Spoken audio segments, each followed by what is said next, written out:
오늘 예수님께서 부활하신 복된 날을 맞아서 주님께서 우리에게 행하시는 은혜를 우리가 함께 붙잡고 싶습니다. 주님은 우리 가운데 살아계시고 살아계신 주님께서는 능력의 하나님이시고 생명을 우리에게 허락하신 분이신 줄로 믿습니다.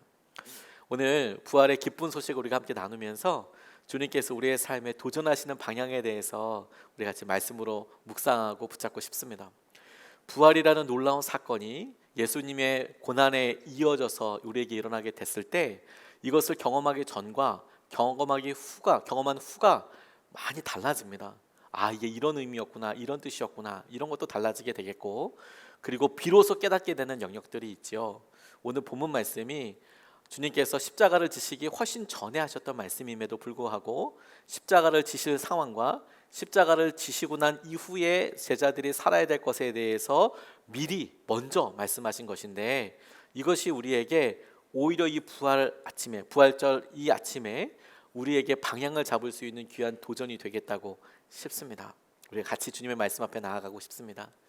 이번 주에 저는 참 귀한 만남들을 많이 가졌습니다. 새벽마다 고난주간을 맞아서 특별 새벽 기도회를 교회별로 돌아다니면서 인도를 하는데 목사님들과도 많이 교제하게 되고 특별한 만남들도 많이 있었습니다. 그 중에 예전에 남서론의 교회에서 사역하셨던 청년 사역을 하셨던 분이 새물결 교회라는 교회로 담임으로 가게 되셔서 오랫동안 미뤘다가 이번 주에 기도하는 마음으로 같이 만나게 되었습니다.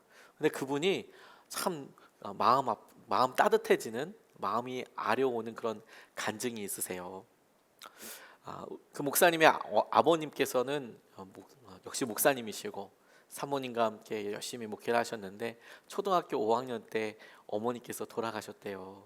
너무 안타깝죠. 이분은 그냥 편하게 말씀하시기를 자기는 어머니한테 어머니라고 불러본 적이 없다. 왜? 엄마니까.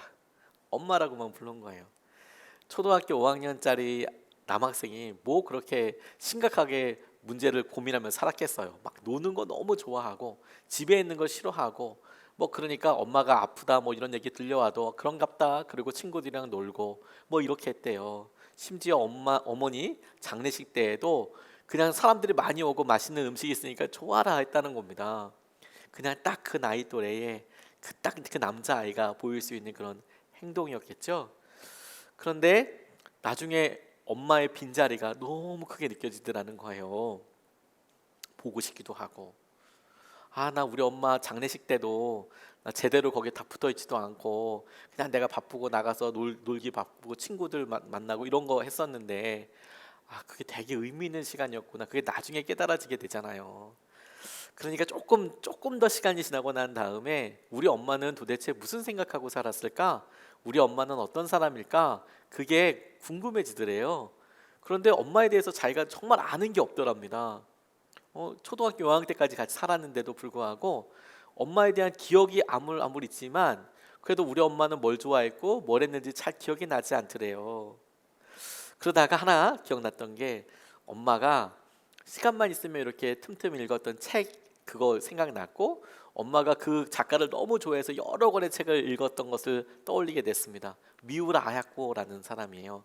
빙점을 쓰신 분이죠.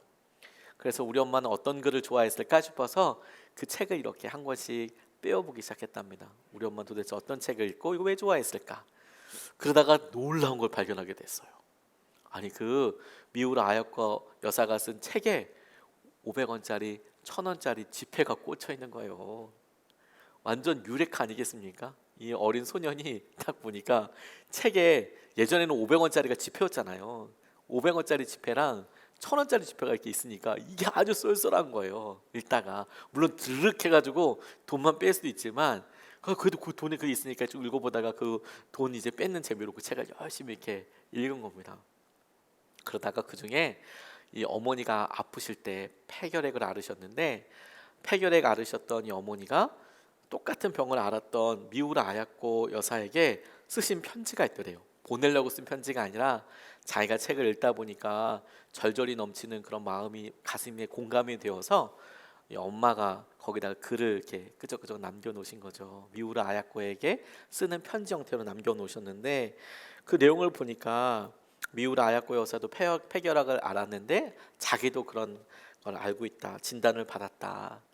그런데 그렇게 폐결의 진단을 받고 있을 때 약을 먹어야 한다고 하는데 이 독한 약을 먹는다고 생각을 할 그때에 이정철 목사님을 임신하고 있었던 거예요.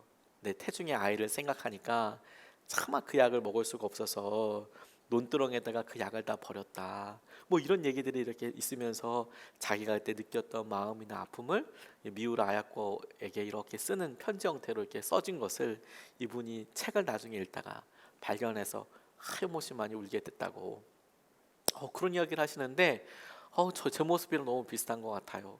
저도 철이 없고 그래서 저희 아버님, 어머님이 하셨던 말 나중에 지나고 난 다음에 깨닫게 되는 게 참 많거든요.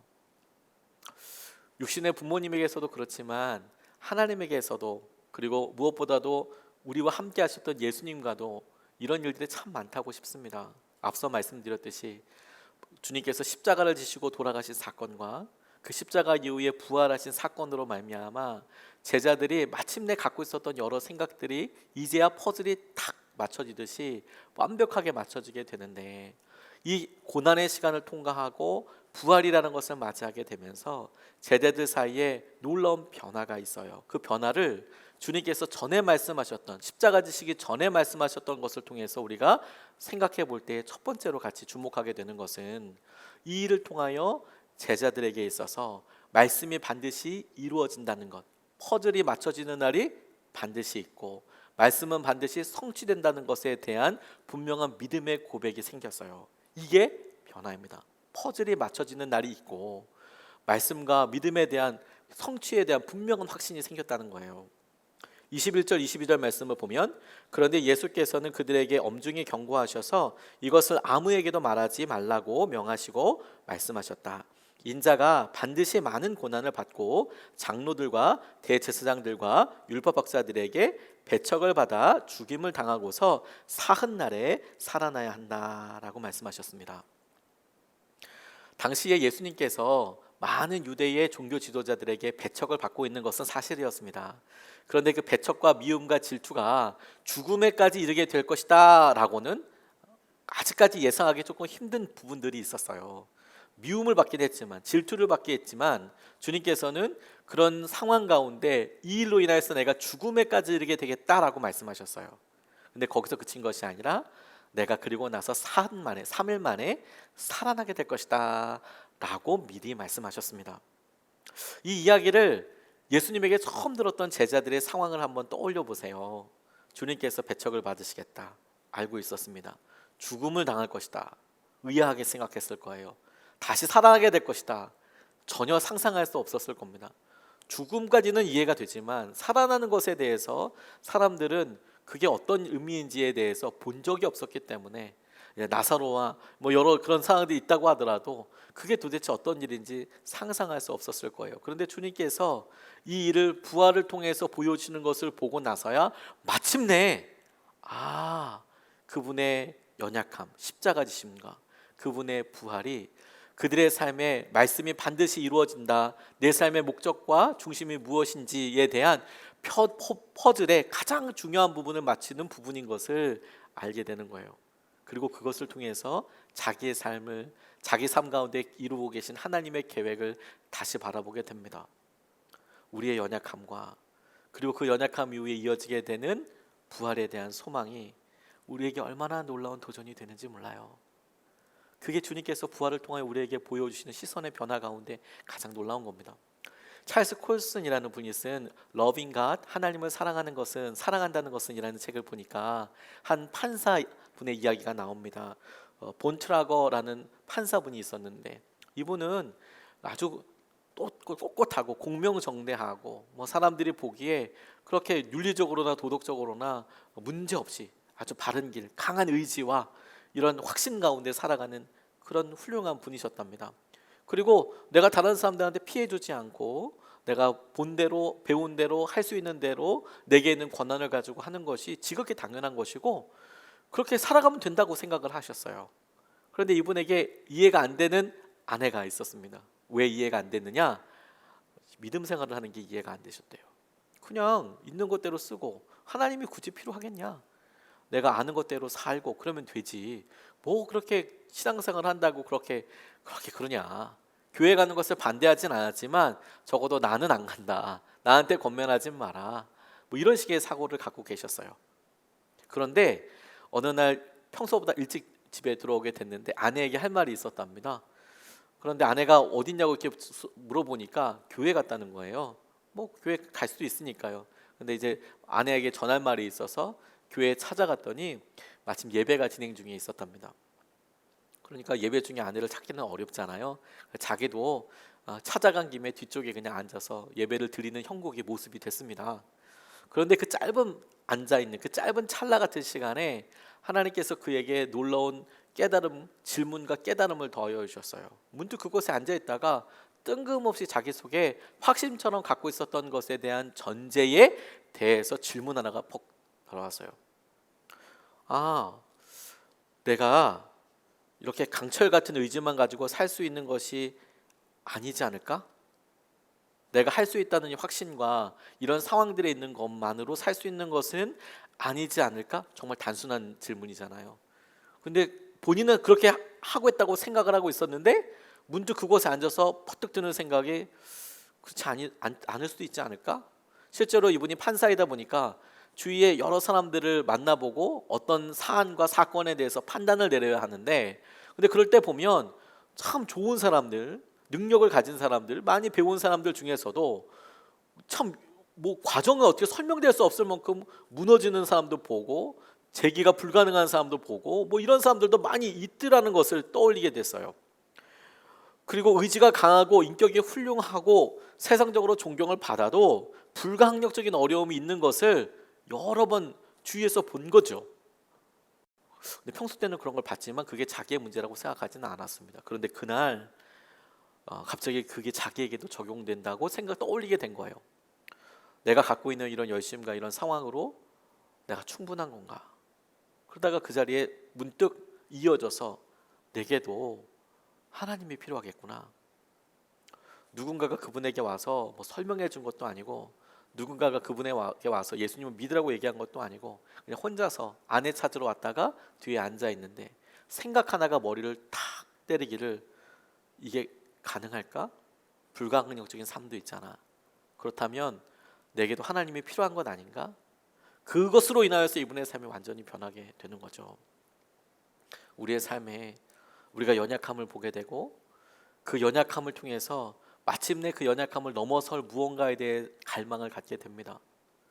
우리가 누리는 두려움, 우리가 마주하게 되는 여러 환난, 어려움, 고난이라는 것이 결국에는 그 끝을 따라가 보면 이유와 원인이 사망, 죽음과 연결되어 있어요. 우리가 죽지 않는다면, 우리가 사망에 속하지 않는다면 그러면 두려워할 게 아무것도 없습니다. 근데 우리에게 마지막이 있고 그 끝에 마지막이 우리가 알 수 없다, 이길 수 없다, 넘을 수 없다, 극복할 수 없다는 것이 우리를 절망하게 하고 그것을 느려보기 위해서, 그것을 피해보기 위해서 혹은 그 고통을 경감하기 위해서 생기는 모든 몸부림이 우리에게 고통과 고난으로 다가오는 거거든요.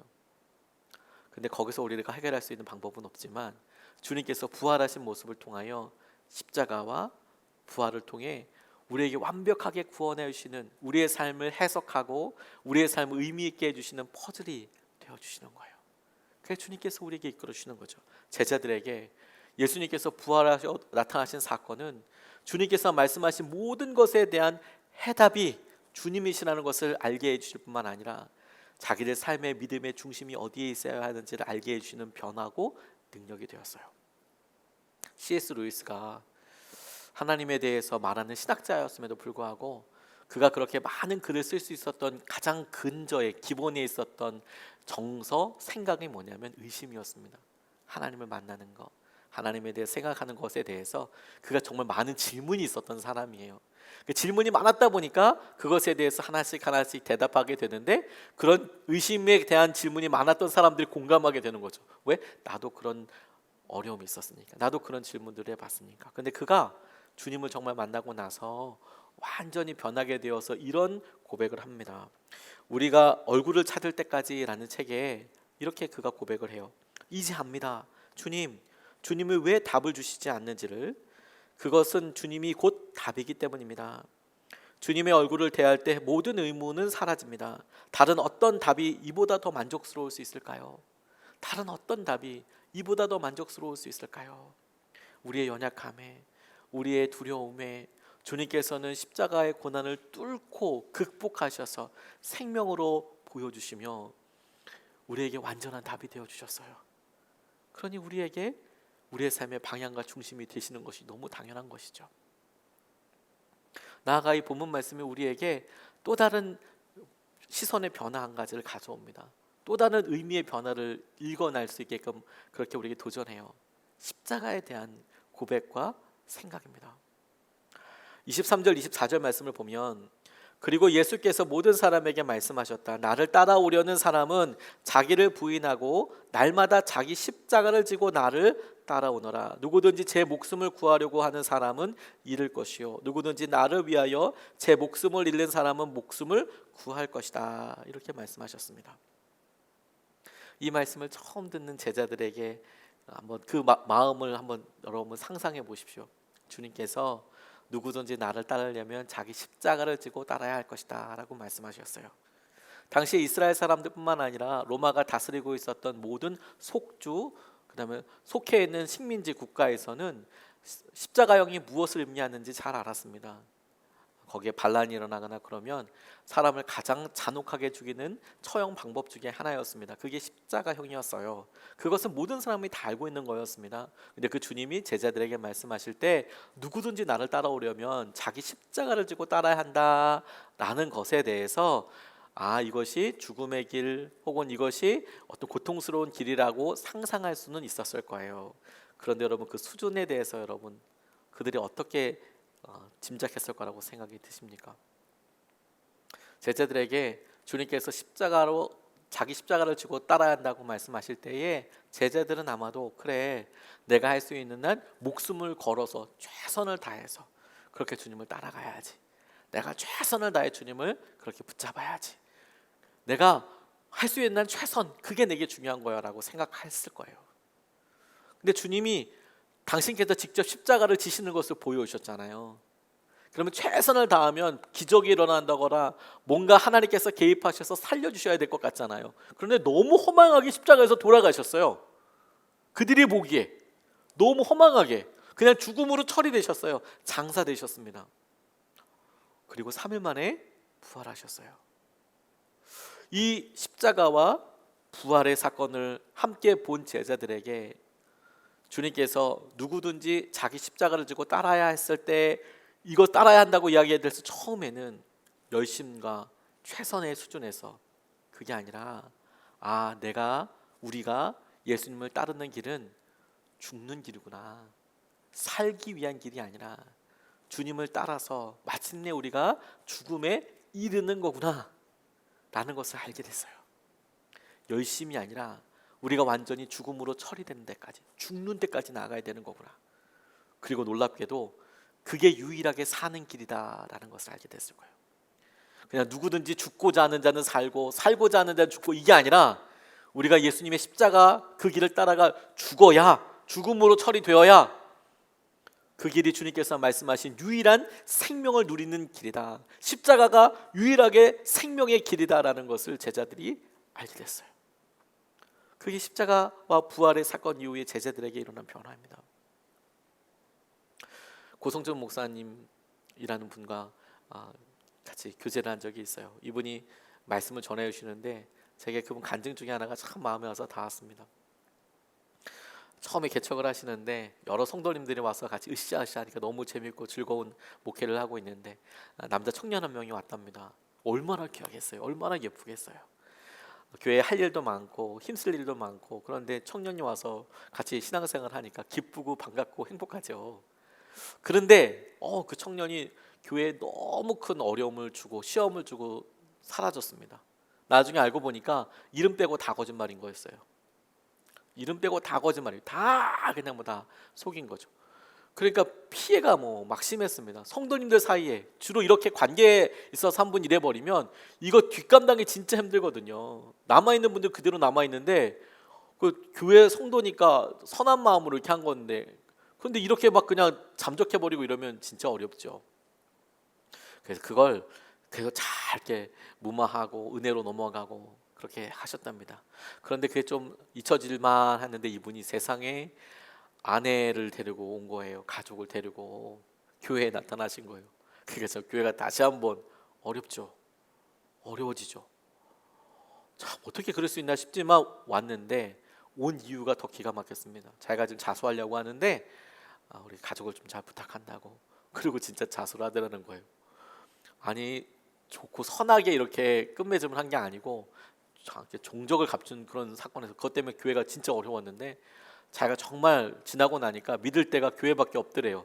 그래서 그 가족을 데리고 다 놓고 자기는 자수를 하러 들어간 거예요. 어찌됐건 간에 자수는 좋은 일 아닙니까? 죄 짓는 것은 잘못됐지만 자기가 그 죄를 직면하려고 하는 거, 그리고 마땅한 대가를 받으려고 하는 것은 그분이 지은 죄는 분명한 죄값을 치러야 하지만 그분에게는 굉장히 소중한 계기가 되는 것은 사실이잖아요. 그래서 어떤 집사님 한 분이 이 형제분을 굉장히 불쌍히 여겼답니다. 그래서 매주마다 찾아갔대요. 사식도 넣어주고 뭐 영치금도 좀 넣어주고 그렇게 했나 보죠. 매주마다 찾아갔대요. 사람이 변할까 싶었는데 근데 이분이 진짜로 감옥에서 변했대요. 진짜 예수님을 만났대요. 그래도 주위 사람들이 믿습니까? 한 번, 두 번 속았던 사람들은 잘 안 믿잖아요. 저거 변할까? 이런 생각 하잖아요. 근데 이분이 나왔는데 진짜 변했대요. 진짜 변하셨대요. 그래서 자식은 할 수 있는 여러 제주 뭐 이런 게 있지만 그런 거 안 하고 정직하게 자기가 땀 흘려서 땀 흘린 돈으로 내가 먹고 살 거야 이렇게 결정을 하시더랍니다. 그래서 당시에 그분이 하실 수 있었던 일로서 그냥 일용직 막노동을 하셨대요. 우리가 노가다라고 부르는 거 있잖아요. 그 일을 하는데 처음에 저거 하다가 뭐 한 번 두 번 하다 말겠지 싶었는데 끝까지 그 일을 하더라는 거예요. 열심히. 그러니까 사람들한테 점점 바뀌었구나 이 사람이, 이런 인정도 받게 되지 않겠습니까? 그런데 그렇게 일하는 노가다 장소에서도 이분이 그렇게 성실하게 끊임없이 꾸준히 그렇게 하니까 주위에 있는 사람들과 여러 이야기를 하게 되고, 이분이 잘했던 것들이 뭐냐면 재정 굴리고 뭐 이런 일들을 잘했는데 이제 뭐 그런 일들을 자기가 사기를 치기 위해서 하는 게 아니라 이제는 정직하게 사람들에게 도움이 될 수 있는 것들을 얘기해주다 보니까 보험 영업 직원이 된 거예요. 훨씬 승진을 한 거죠. 공사판에서 일하는 것도 물론 의미 있고 좋지만 그래도 자기가 전에 할 수 있었던 일로 보험 영업직을 하게 되는데 이분에게 영업 철칙이 생겼어요. 절대로 내 고객에게 제일 좋은 거를 제시해 준다. 당시만 하더라도 서로 여러 기업들이 이렇게 있는데, 보험회사들이 있는데 이분이 이렇게 상담을 한 다음에 그 사람에게 제일 필요한, 제일 싼, 제일 유리한 그런 보험을 소개해 주는 거예요. 그런데 자기가 속해 있는 회사가 있잖아요. 그 자기가 속해 있는 회사의 것을 자기가 팔아야 자기에게도 인센티브가 떨어지고 뭔가 자기 실적이 되면서 뭔가 이어지게 되는데 그런 거 싹 무시하고 그 사람한테 진짜 필요한 것을 그렇게 소개해 줬대요. 처음에는 사람들이 뭐 이렇게 하다가 나중에 알고 보니까 진짜 그러네 진짜 그러네 하다 보니까 손님들이 많아졌어요. 그러니까 당연히 실적도 더 많아졌어요. 너무 신기한 게도 그렇게 계속 실적이 올라가다 보니까 그 영업 실적 때문에 펀드 매니저 회사에 헤드헌팅이 된 거예요. 그래? 그런 자금 운용을 하는데 이렇게도 한번 해보는 게 어떻겠느냐. 하나님께서 참 묘하게 열어주시죠. 근데 그때도 영업 철칙이 있었어요. 절대로 다른 사람들에게 피해가 되지 않는 품목에다가 투자할 거야. 내가 신앙의 양심을 가지고 절대로 신앙의 사람들에게 피해 주는 그런 데는 하지 않을 거야. 이런 생각을 가지고 했답니다. 나 주님의 영광을 드러내서 나 여기까지 왔으니까 그렇게 할 거야. 그런데 한 번은 IMF 때 급하게 막 교회 일 때문에 열심히 이분이 준비하고 계셨대요. 막 교회를 가서 해야 될 일이 있으니까 준비하고 있는데 전화가 왔더랍니다. 그리고 자기가 투자를 하고 싶다고, 자기가 현금이 좀 있는데 자기가 의사라고 밝히고 이걸 내가 주식을 좀 사고 싶다. 내가 어떤 주식을 사려고 하는데 좀 뭐 사달라. 어떻게 생각하냐. 이제 이런 이야기를 한 거예요. 마음으로 이분은 거의 결심을 굳히고 그 주식을 사려고 이제 사실 전화를 한 거죠. 근데 이분이 너무 바쁘셨대요. 교회 가야 되거든요. 그러니까 이분이 뭐 자세히 설명드릴 수 있는 시간도 없고 전에다 대고 그냥 그거 갖고 계시라고, 현금으로 갖고 계시라고, 그게 좋겠다고 이렇게 말씀을 드린 거예요. 현금으로 갖고 계셔라. 그리고 얼른 갔답니다. 근데 다음날 전화가 또 왔어요. 이유가 뭐였냐면 이 의사분이 주식을 이렇게 가만히 보다 보니까 자기가 분명히 살려고 그랬는데 그날 이 사람이 그 돈을 갖고 있으라 그래서 이거 중요한 기회를 놓치는 거 아닌가? 그러면서 결국엔 사지 않았대요. 근데 그 다음날 그 주식들이 반토막이 다 나버린 거예요. 반토막이. 그 이분이 만약에 그걸 전날 샀었으면 와, 이걸 어떻게 해야 되는 거야? 이걸 어떻게 감당해야 되는 거야? 너무 간담이 서늘해지더라는 거죠. 간담이. 그래서 전화를 했대요. 그래서 전화를 딱 통하자마자 바로 물어봤답니다. 선생님 다 알고 계셨죠? 알고 이렇게 하신 거죠? 이분은 사실 몰랐거든요. 선생님 알고 이런 거 하신 거죠. 그래서 오히려 어렵고 힘들다고 이야기하는데 주위에 있는 많은 투자자들을 그렇게 몰아서 가게 해주셨다고. 세상에서 정직한 길 가려고 하면 마땅히 자기가 하는 일, 행동에 대한 대가도 있어야 될 것이고, 그리고 어떤 사람이 보기에는 실패의 길로 이어지는 것처럼 보일 수도 있습니다. 그러죠? 그런데 여러분, 우리가 십자가 그리고 부활을 분명히 본 사람들은 이것을 경험하기 전에는 그냥 내가 열심히 하면 돼, 내가 최선을 다하면 돼, 이렇게 생각해서, 아니, 내가 그리스도의 생명을 누릴 수 있는 유일한 방법은 주님께서 내게 말씀하신 대로 나의 십자가를 지고, 주님께서 주신 내 십자가를 지고 내가 죽는 거야, 순종하는 거야. 그게 유일하게 살 길이야. 그게 실제가 되고 진리가 돼요. 19세기 성공의 목사님 중에서 J.C. 라일이라는 분이 계세요. 그분이 이렇게 이야기했습니다. 하나님의 자녀에게는 두 가지 큰 표지가 있다. 두 가지 큰 표지. 하나는 내면의 평화. 주님이 함께 하시기 때문에 내면의 평화가 있다. 두 번째, 내면의 전투가 있다. 내면의 평화는 수많은 그리스도인들에게 다 있습니다. 뭐냐면 기독교인들이 일요일마다 예배당에 가고 그들의 이름은 세례자 명부에 올라가 있고 그들은 사는 동안 기독교인으로 간주되고 기독교식으로 결혼식을 하고 죽어서도 기독교인으로 묻힌다. 그러나 그들의 신앙에는 싸움이 전혀 보이지 않는다. 그들은 영적 전투, 수고, 충돌, 자아 부인도 모른다. 이런 기독교는 생명의 기독교가 아니다. 그것은 주 예수께서 세우시고 그분의 사도들이 전한 신앙이 아니다. 참된 기독교는 싸움이다. 저는 이 말에 깊이 공감합니다. 우리에게 주님께서 함께 하시기 때문에 주시는 놀라운 평강이 있고 평안이 있습니다. 은혜가 있습니다. 기쁨이죠. 당연히 누려야 될 것입니다. 그런데 여러분, 그 기쁨, 그 평안, 우리에게 주신 그 놀라운 평화가 이루어지기 위해서 그냥 가만히 있어서 이루어지는 것이 아니에요. 우리에게 끊임없이 우리 안에서 주님께서 보여주신 십자가와 그 부활이 실제가 되어서 우리 가운데 순종을 향한 싸움이 되지 않으면, 전투가 되지 않으면 그거 이루어지지 않습니다. 오래가지 않습니다. 근데 부활을 통해서 주님께서 이 일에 반드시 살 길이 주님의 십자가를 따라가는 길이라고 우리에게 확증해 주신 거예요. 이게 우리에게 변화된 두 번째 의미라고 싶습니다. 마지막으로 주님께서 이 십자가와 오늘 부활의 놀라운 영광과 능력을 통하여서 우리에게 새롭게 보여주시는 것은 하나님의 나라에 대한 비전입니다. 하나님의 나라. 27절 말씀을 보면 이렇게 나와 있어요. 내가 진정으로 너희에게 말한다. 여기에 서 있는 사람 가운데는 죽기 전에 하나님의 나라를 볼 사람들이 있다. 이렇게 말씀하세요. 여기에 서 있는 사람 가운데는 죽기 전에 하나님의 나라를 볼 사람들이 있다. 저는 이게 오늘 저에게 희망으로 다가왔습니다. 예수님이 십자가 지시기 전에 제자들에게, 아니 많은 무리들에게 하나님의 나라가 올 것이다 라고 말씀하셨어요.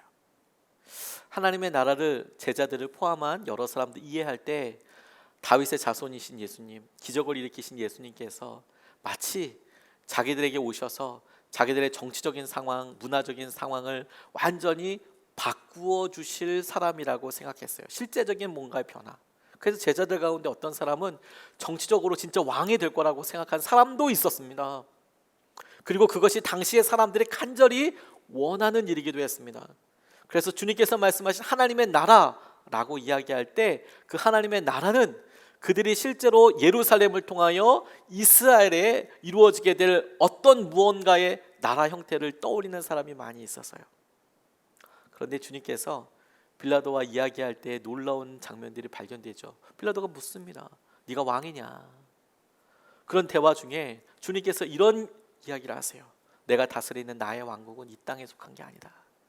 이렇게 보이는 것이 아니다 라고 분명하게 말씀하십니다. 우리가 말씀을 보면서 하나님께서 우리에게 말씀하신 하나님의 나라 천국이 우리가 죽어서 주님과 영원히 동행하게 될 새 예루살렘을 말하기도 하고 천국을 말하기도 하고, 그리고 이 땅 가운데 우리가 실제로 실현해야 될 하나님의 어떤 모습을 나타내기도 한다고 저도 믿습니다. 그런데 그것보다 더 중심에 있으면서 더 포괄적인 하나님의 나라의 의미가 있어요. 히라보 성경을 보면 하나님의 나라라고 나와 있는 이 표현을 바실레이아 투테우라는 단어를 사용합니다. 이 나라라는 표현의 바실레이아는 왕국이라는, 영어로 표현하면 킹덤이라는 뜻이기도 합니다. 투테우는 하나님의라는 뜻입니다. 하나님의 소유격, 속격이라고 이야기해요. 하나님의 왕국, 하나님의 나라. 근데 바실레이아는 조금 더 독특한 의미가 있어요. 우리는 나라 그러면 영토의 개념으로 생각을 합니다. 영토. 그런데 이 바실레이아는 영토의 개념보다 더 넓습니다. 그 나라의 주권이 이르는 영역이에요. 땅도 분명히 포함되지만 그 나라의 법이 다스려지는 영역, 한 왕이 있어서 그 왕의 말이 법이 되는 영역을 바실레이아라고 이야기합니다. 이런 예를 들 수 있겠습니다. 우리나라에 평택에도 기지가 있고 용산에도 기지가 있고 동두천에도 있고 의정부에도 미군 기지들이 있습니다. 분명히 우리 땅이죠. 우리 땅에 미군 캠프가 있습니다. 부대가 있습니다. 그런데 그 캠프 안에는, 부대 안에는 한국의 법이 다스려지지 않습니다. 두 나라의 협약에 의해서 그곳은 미국 법, 특별히 미국 군법으로 다스려지는 곳입니다. 거기서 실수나 잘못이 있으면 미국 군법으로 다스려지게 됩니다. 분명히 땅은 땅에 있는데, 우리나라 안에 있는데, 정확한 의미는, 어떤 의미는 거기는 미국 땅이나 마찬가지예요. 이것이 우리에게 굉장히 주는 메시지가 있습니다. 바실레이아 투테우라고 이야기할 때 하나님께서 다스리시는 땅, 하나님의 왕국, 하나님의 나라라고 이야기할 때 주님께서 우리에게 보여주신 것이 무엇인고 보니까, 보여지는 것, 어떤 외적인 힘을 포함한 주님께서 우리 가운데 순종할 수 있도록 이끌어 주시는 것, 가장 가까이 있는 우리 자신의 영역에서 하나님의 나라가 이루어질 수 있어요. 우리가 순종하지 못했던 영역들에 우리가 순종할 수 있게 됩니다. 재정에 대해서, 자녀에 대해서, 우리의 미래에 대해서, 우리의 건강에 대해서 우리가 떠올려 볼 수 있어요. 그리고 가정에서부터 바실레아 투테우 하나님의 나라가 이루어질 수 있습니다. 같이 아이들과 함께 예배를 드리면서 아이들이 점점 예수님을 닮아가고 어느 순간에 성경의 말씀대로 따르기 시작하고, 우리 가정은 기도할 때마다, 밥 먹을 때마다 기도하는 가정이 되고 하나님의 말씀과 은혜대로 그렇게 예배하는 가정으로 변화됩니다. 그리고 그것이 점점 더 커지게 되는 것이죠. 그리고 주님께서 말씀하신 대로 그 놀라운 은혜가 이 사회 가운데 하나님의 나라, 하나님의 공법이 편만하게 될 때, 상식처럼 될 때 하나님의 나라는 실제로 이곳에 오게 될 거예요. 우리가 보는 어떤 형태로, 우리가 보는 어떤 놀라운 은혜로, 그리고 그것으로 우리 하나님의 나라를 꿈꾸게 될 거예요. 하나님께서 주신 새로운 나라를 보게 될 것입니다. 오늘 부활절을 맞아서 이런 부활의 증인을 여러분에게 소개해 드리려고 합니다. 저희가 같이 개척하고 함께 기도하면서 우리 가운데 함께 예배했지만, 우리가 암 때문에 같이 오랫동안 기도했었습니다. 하나님께서 이런 암을 통해서 우리가 같이 기도하게 하시고, 수술을 또 하면서 하나님께서 참 마음 아픈 여러 역경들을 걷게 해주셨습니다. 어저께 오셔서 간증을 같이 녹화해 주셨어요. 오늘 같이 부활의 증인으로 우리 이은혜 집사님 간증을 함께 귀 담아 듣겠습니다. 2018년 12월 외면하고 싶었던 암 진단 이후 저의 일상은 하루아침에 바뀌었습니다.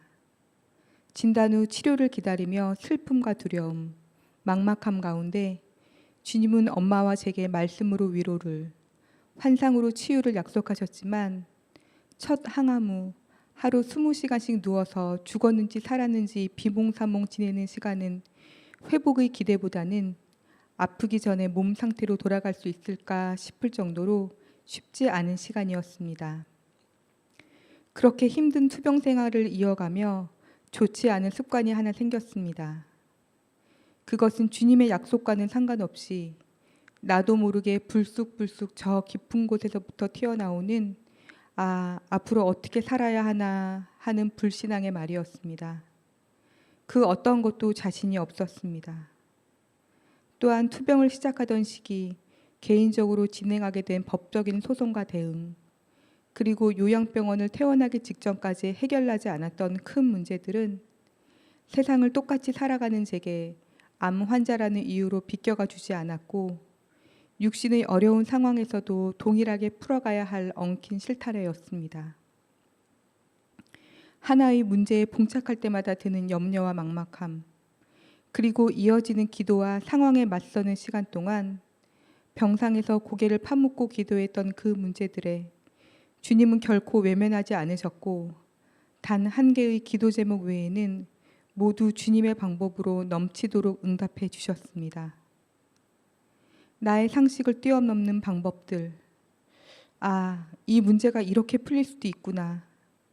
경험하며 할수록 신기할 지경이었습니다. 믿음은 기다림이라는 생각이 들었습니다. 끝까지 인내하며 기다리는 것, 그것이 주님이 하시는 일을 보게 할 것이라는 것을 알게 하셨습니다. 주님은 먼저 소원했었던 오빠 가정과의 관계를 아직까지 완벽하진 않지만 다시 이어주셨습니다. 그리고 물질에 관하여 기대하지도 않았던 보험금과 느닷없이 출처를 알 수 없이 입금되는 돈들은 제가 은행에 찾아가 어디서 입금되었는지를 거꾸로 확인하는 상황까지 만들었습니다. 그때마다 주님은 봐라, 지금 내가 행하는 것을 똑똑히 봐라, 그렇게 제 마음에 말씀하셨습니다. 그리고 그 이후 앞으로 어떻게 살아야 하나라는 말은 단 한 번도 입 밖으로 튀어나오지 않았습니다. 먹이시고 입히실 주님이 완전히 믿어졌습니다. 그러나 그 기쁨의 시간 중에도 나를 철저히 좌절시킨 상황이 있었습니다. 그건 수술 전 시행하였던 6개월의 항암 치료 성적이었습니다. 수술 결과 항암으로 인한 관해는커녕 수술 전 첨단 의료 장비로 측정했던 것과도 딴판으로 좋지 않은 수술 결과가 나왔고, 부끄럽게도 치료를 시작하기 전 이미 주님이 위로하시고 치유하실 것을 믿었으나 막상 눈에 보이는 치료 성적은 이 모든 믿음을 모래밭 위로 옮겨 놓았습니다. 살 수 있을까? 얼마나 더 살 수 있을까? 만약 전이 된다면 고통스럽던 치료를 다시 선택할 것인가? 재발은 완치가 아닌 연명인데, 수술 전의 항암 효과가 앞으로의 전이 재발과 어떤 관계가 있는지 충분히 인지하고 있던 제게 그것은 생각지도 못했던 공포로 다가왔습니다. 믿음은 온데간데 없었고 제가 그렇게 삶에 집착하는지도 처음 알았습니다. 이런 복잡한 감정을 아무에게도 이야기하지 못하고 낮에는 아무렇지도 않은 척 생활하다 깊은 밤 불 꺼진 병실, 주님 앞에서 무던히도 많이 울었던 것 같습니다. 투병 기간 중 기도했던 중요한 기도 제목들 중 유일하게 응답받지 못했던 완전관해, 폭풍과 같던 지난 여름을 보내며 믿음인 듯 아닌 듯 나의 생명은 내 영역이 아닌 하나님의 영역이라 결론 지으며 그 문제들을 덮어놓았습니다. 그런데 이번 간증을 준비하며 하나하나 받은 복을 세어보는 가운데 주님께 다시 여쭤볼 수밖에 없었습니다. 주님, 그 긴박하고 답 없어 보이는 기도 제목들은 넘치도록 응답하셔 놓고 정작 가장 중요한 완전관해의 기도 제목에는 왜 응답하지 않으셨나요? 묻고 또 물었습니다. 그렇게 묻는 제게 주님은 난 다 응답했다, 그 기도도 응답했다는 마음을 주셨습니다. 도무지 이해할 수 없었습니다. 항암 치료 성적이 좋지 않았고 온갖 부작용에 지금까지도 계속 병원을 다니는 제게 다 응답하셨다니. 하지만 주님은 주님을 계속 바라볼 수밖에 없는 것이 은혜라고 하십니다. 나의 마음이 너무나 가난해져서 주님만 바라볼 수밖에 없는 것이 감사라고 하십니다. 오히려 힘들었던 치료의 시간이 희미해지고 익숙해지고 무뎌져 일반인처럼 사라지는 것이 더 두려운 거라 말씀하십니다. 그러기에 관해가 되지 않음도 감사가 될 것입니다. 끝으로 지난 시간 동안 주님은 제게 정확히 고백하게 하신 것이 있습니다. 그것은 바로 예수님은 모든 문제의 해결자이십니다. 주님은 나의 기도에 응답하시는 분이십니다. 그리고 주님은 세상 누구보다 가장 선하신 내 아버지시라는 것입니다. 이 봄 꽃망울에서도 부활을 보게 하시는 주님은 스스로가 가슴에 주홍 글씨처럼 새겼던 암 환자라는 꼬리표 대신 영생을 약속받은 자라는 이름을 새겨주셨습니다. 부활의 주님께서 죽음이 끝이 아니라고 그렇게 허락하신 영생을 사모하며 살아가겠습니다. 감사합니다. 고백이 하나 바뀌어도 우리의 삶의 모든 것이 다 바뀔 수 있습니다. 주님께서 부활하셨습니다. 하나님께서 약속하신 대로 사단의 머리를 짓밟으시고 사망의 모든 권세를 무찌르시고 놀라운 승리와 은혜를 우리에게 보여주셨습니다. 주님은 분명히 그렇게 승리하셨습니다. 우리에게 하지만 분명한 고백과 함께 우리에게 분명한 결단도 있어야겠습니다. 우리가 그런 능력을 덧입고 살고 있지만 의외로 우리의 삶에 경험하게 되는 것은 화려한 KO 승리 아닙니다. 사단에 대해서 화려하게 KO로 이기고 화려하게 이기고 이렇지 않습니다. 우리가 주님과 함께 승리하게 되는 것은 판정승입니다. 우리가 주님의 법대로 따라가기에 끝까지 운동 경기의 규칙을 지키고 그대로 나아가는 사람이 결국에 승리하게 되듯이 사단이 하나님을 무시하고 따라가는 모든 일들로 인하여서 이미 패하였고 주님께서 우리 가운데 행하시는 진리와 말씀대로 따라가는 것으로 말미암아 우리가 승리를 경험하게 될 것입니다. 오늘 주님께서 부활의 놀라운 능력을 통해서 우리에게 주님께서 하시는 은혜를 다시 한번 각인시켜 주실 것입니다. 하나님의 나라가 이미 우리 가운데 임하여 계실 뿐만 아니라 오늘 주님께서 말씀하신 대로 우리가 이 하나님의 나라를 반드시 이 땅에서 보게 될 것입니다. 우리의 삶에서, 우리의 마음에서, 우리가 만나고 있는 모든 사람들 사이의 관계에서 주님께서 분명하게 누리게 하여 주실 줄로 믿습니다. 오늘 이 부활절에 우리가 이 말씀을 붙잡고 같이 기도하고 싶습니다.